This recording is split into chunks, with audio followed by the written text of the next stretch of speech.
r/NoSleep. Posted by you/likeeyedid. We never open the door when there's only one knock. Please, just let me in, it's getting cold. The voice was familiar, only older than I remembered. Very close to detail. Lala, please. Using my old nickname was a nice touch as well. I sat on the floor next to the door, my arms wrapped around my legs. Of course this had to happen the 1 week my parents left me alone. They hadn't gone on vacation for years. I practically begged them to get away for a while. For their own good. If I called them, they'd come right back, but I don't think that would have helped me anyway.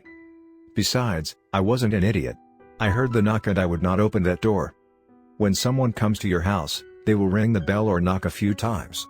Most people like to play safe and simply use the bell. And then you open the door as you normally would. But never, absolutely never, should you open the door when there's only one knock. It was the very first thing we were told when we moved to this neighborhood all those years ago. There are a bunch of rumors, of people disappearing or suddenly dying after opening their doors, though they all supposedly happened before we even lived here. I never believed in it, not even when I was little.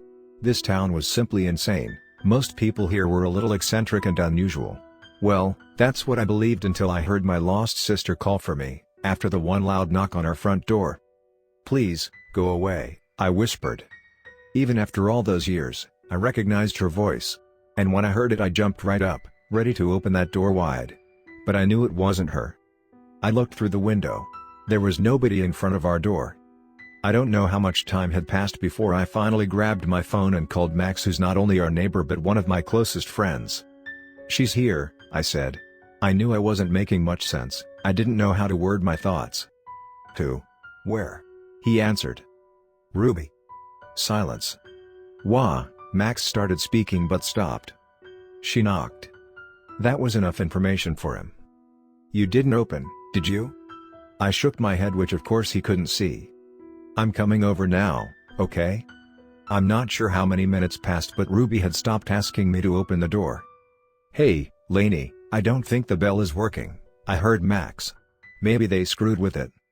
I swallowed. "You could knock." There was silence for a little while, followed by one loud thud. When I didn't open the door, the sound of Max started shouting loudly. "Open the fucking door." His voice became louder and louder until it hit a frequency that almost made my eardrums explode. I didn't move, I didn't speak, and finally, the doorbell rang and the voice became silent. Slowly I got up from the door to look outside. This time it was really him. The last time I saw her we had the biggest fight of our lives. We were sitting in the living room with tea that had already turned cold. I don't open up about Ruby often, but hearing her voice today really messed me up. And all because of stupid Jack. I rolled my eyes. Max smiled. "A boy?" I shook my head and laughed. Jack was a stuffed toy in the shape of a pumpkin. I'd never told Max about the fight. In fact, nobody but my parents knew about it. I loved that damn thing. Won it at the Halloween carnival. When Ruby saw it she begged me to give it to her. She cried for hours because she hadn't won it. And even when my parents said they'd buy her another toy she wouldn't stop. She wanted mine. "Well, she wanted to be just like you. It's sweet." I nodded. Ruby was a year younger than me, but she used to act as if we were twins. She wore my clothes, played the same sports, and always wanted to hang out with me and my friends. When I think about it now I think it was adorable. Of course back then I found it insufferable. I sighed. For days I took Jack everywhere with me, even to the bathroom. It was probably just out of pettiness, but that toy became everything to me. So when I came home from school one afternoon and saw that Ruby had cut it in half I screamed at her like never before. She only looked at me with big teary eyes. Max put his hand on my shoulder. "Come on Lainey, siblings fight, it's normal. I saw you with her though and you were a damn good big sister." I nodded. Of course, I knew it was just some stupid fight between kids, but if I could turn back time I'd give her every shitty toy I owned. This happened 5 years ago. Ruby would be 16 now. My parents have tried everything for years to find her. I believe the only reason we still live here is that they never entirely gave up the hope that she'd come back home one day. Maybe now she was. Just in a different way. "Do you think I'm losing my mind, Max?" He raised an eyebrow. "I think you lost that a whole while ago," he joked. "No, I'm serious. I mean, it's not possible that I actually heard her earlier?" He shrugged. "I mean, You did hear a knock. I don't think it was actually her though. Max and I used to make fun of the superstition. When we were younger, before Ruby disappeared, we once played Ding Dong Ditch. After a few houses, Max decided to knock once at the door of our neighbor Mrs. Telsky. Someone saw us though and Max got the biggest lecture of his life from his grandpa. Like it was a really big deal. My parents weren't happy either, but Max was grounded for 2 months, during which his grandpa told him all sorts of horror stories from this town. I don't think it was her either. But I do think it was mimicking her, or trying to, I said. For what it's worth, I think it was smart that you didn't open the door. Maybe we're all just a little crazy but better safe than sorry, right? Max offered to stay the night and I immediately said yes. We got the air mattress and watched movies until I started to hear him snoring.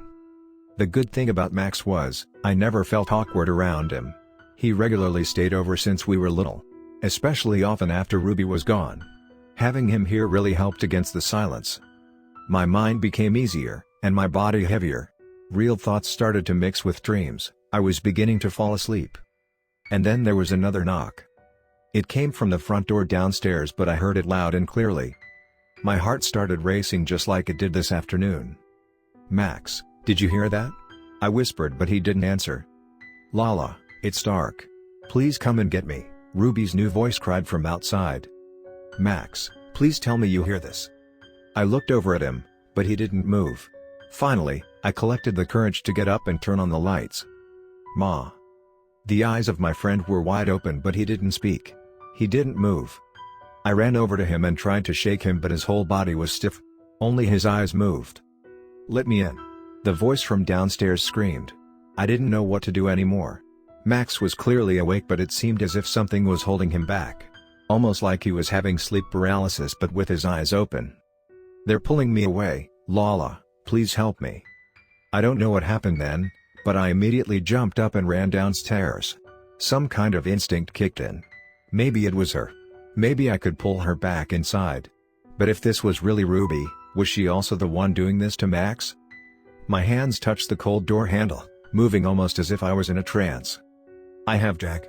They fixed him, Lala. We don't need to fight anymore. Those words pierced through my body and woke something up inside of me. I stepped away from the door and walked back upstairs passing my room where Max was still lying still. But I didn't stop, I walked to the next room. Ruby's old bedroom. Everything there looked just the way it did when she was still here. My parents could never change it. Everything was still the same. And Jack was still placed on her bed where I put it 5 years ago after I'd sewn it back together.